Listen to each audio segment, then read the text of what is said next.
আজ আমরা Korean chowmein বানাবো। এর জন্য আগে আমরা মশলাটাকে ভেজে নেব। কোরিয়ান চাউমিনের জন্য চাউটাকে আমরা আগে সিদ্ধ করে কোড়াটা গরম হয়ে গিয়েছে, ওর মধ্যে আমরা সর্ষের তেল পরিমাণ মতো দিয়ে নেব। আমরা কোড়াটা বসিয়ে তেলটা গরম করে নিয়েছি, তার মধ্যে রসুন দিয়েছি আর পরিমাণ মতো আমরা পেঁয়াজ দিয়ে নিয়েছি। এবার কিছুক্ষণ মশলাটাকে ভেজে নেব। মশলার মধ্যে আমরা আদা দিয়ে নিয়েছি, আদাটাও ভালো করে ভেজে নেব। ভাজা হয়ে গেছে, ওর মধ্যে আমরা এবার গাজরটাকে দিয়ে নেব। আমাদের মশলা ভাজা হয়ে গেছে, এবার নুনটা ওর মধ্যে আমরা দিয়ে নেব।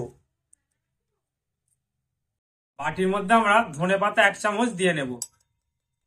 তারপর আমরা কাশ্মীরি মির্চা পরিমাণ মতো দিয়ে নেব। পরিমাণ মতো আমরা মিট মশলা দিয়ে নেব।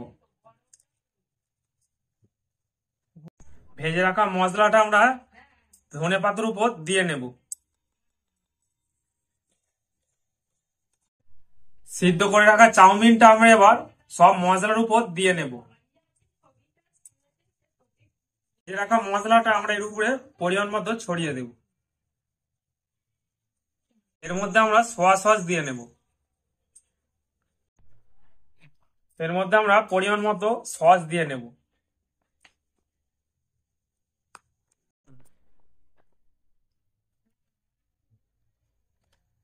আমরা দুটো চপস্টিক কাঠিয়ে নিয়ে চাউমিনটাকে আমরা ভালো করে এবার মিক্স করে নেব।